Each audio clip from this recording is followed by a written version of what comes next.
bring catastrophic damage to the Caribbean islands before threatening the U.S.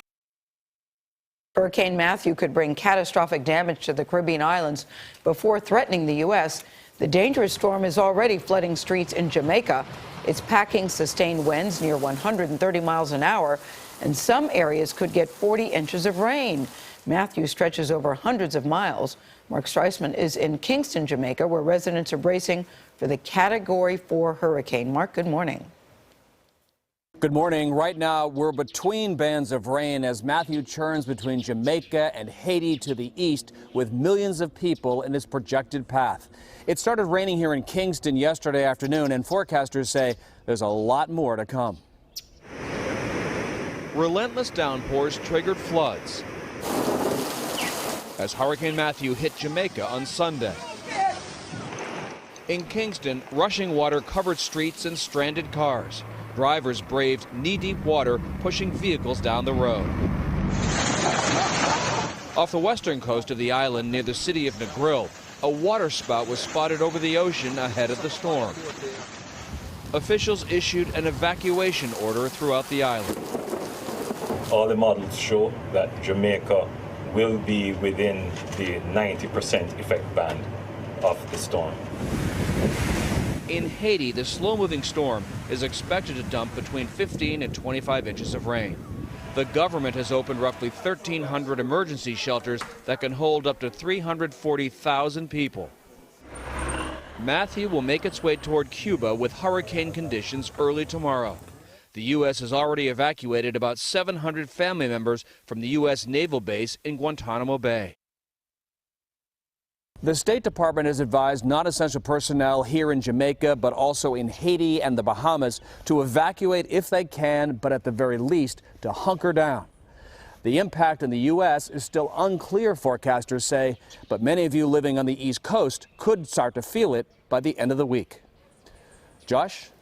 Mark Strassman in Jamaica, thank you. Some of us will die. Hurricane Matthew bearing down on Haiti, Jamaica. Port-au-Prince, Haiti. Vulnerable Haiti braced for flash floods. Violent winds and widespread destruction from the extremely dangerous Hurricane Matthew as the powerful storm approached the hemisphere's poorest country Monday. Heavy rains from the outer bands of the storm have already begun drenching Jamaica and Haiti on Monday, flooding streets and sending many people to emergency shelters as the Category 4 storm approached the two countries. 2 deaths were reported in Haiti, bringing the total for the storm to at least 4.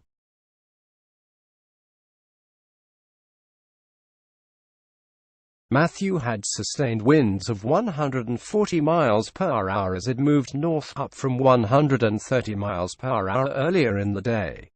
The center was expected to pass just east of Jamaica and near or over the southwestern tip of Haiti early Tuesday before heading to eastern Cuba, the U.S. National Hurricane Center in Miami said. As of 2 p.m. EDT, the storm was centered about 250 miles southwest of Haiti's capital of Port-au-Prince and 195 miles southeast of Kingston. It was moving north at 6 miles per hour.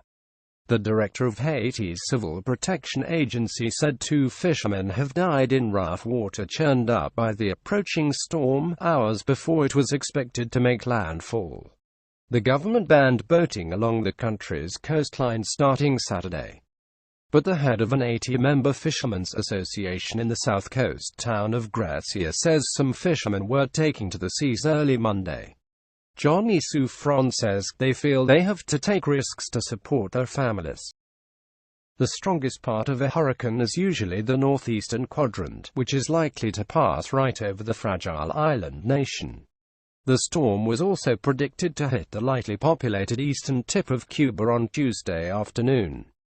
Forecasters said as much as 40 inches of rain could fall on some isolated areas of Haiti, raising fears of deadly mudslides and floods in the heavily deforested country where many families live in flimsy houses with corrugated metal roofs. Some of us will die, but I pray it won't be a lot, said Serge Barionet in the southern town of Gracia, where a river recurrently bursts its banks during serious storms. The U.S. State Department warned American citizens to leave both Haiti and the Bahamas in advance of the storm. A hurricane warning was in effect for Haiti, Jamaica and parts of Cuba. Rain was already lashing parts of Jamaica and flooding streets and homes. But forecasters said the southern Haitian countryside around Jeremy and Les Cayes could see the worst of the rains and punishing winds. Wherever that center passes close to would see the worst winds, and that's what's projected to happen for the western tip of Haiti, said John Cangelosi, a hurricane specialist at the U.S. Center. There is a big concern for rains there and also a big concern for storm surge. A man works on his boat in the Site Soleil area of Port-au-Prince, Haiti on October 2, 2016. Matthew is one of the most powerful Atlantic hurricanes in recent history and briefly reached the top classification, Category 5, becoming the strongest hurricane in the region since Felix in 2007. The Hurricane Center said the storm appeared to be on track to pass east of Florida through the Bahamas, but it was too soon to predict with certainty whether it would threaten any spot on the U.S. East Coast. Regardless, its northward turn has prompted some officials on the U.S. East Coast to start making preparations.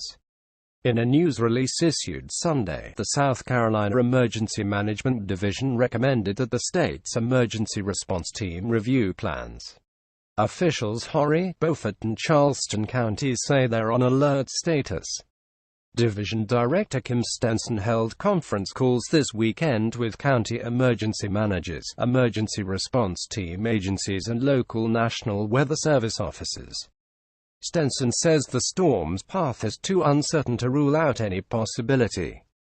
Officials with Haiti's Civil Protection Agency said there were roughly 1,300 emergency shelters across the country, enough to hold up to 340,000 people. Authorities broadcast warnings over the radio telling people to swiftly heed evacuation warnings, trying to counter a common tendency for people to try to stay in their homes to protect them during natural disasters. In a brief address carried on state radio, Interim President Joslimy Private urged Haitians to listen closely to official warnings and be ready to move.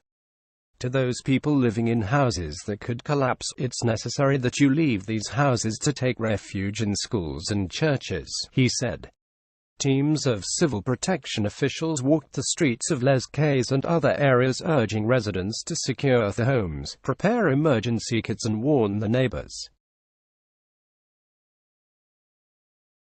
They also evacuated people from some outlying islands. A hurricane warning was posted for the southeastern Bahamas. A hurricane watch was in effect for the Cuban province of Camagüey, the central Bahamas and the Turks and Caicos Islands.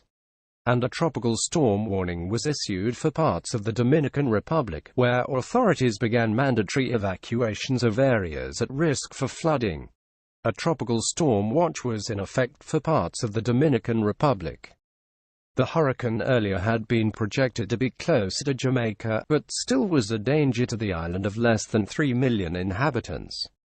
The center of the system is looking more likely that it will pass to the east of Jamaica, but it won't miss it by that much, so they are still going to see impacts, Cangelosi said. The impacts are maybe going to be a little lower than they would be in Haiti and eastern Cuba. After passing Jamaica and Haiti, Matthew was projected to reach Cuba. The storm center was expected to pass about 50 miles east of the U.S. Navy base at Guantanamo Bay, where authorities evacuated about 700 spouses and children of service members on military transport planes to Florida. The U.S. installation has a population of about 5,500, including 61 men held at the detention center for terrorism suspects.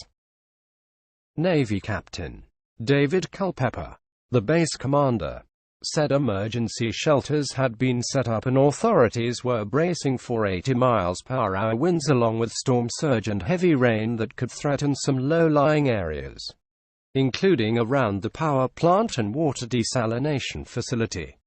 We have no choice but to prepare ourselves to take a frontal assault, if you will, Culpeper said.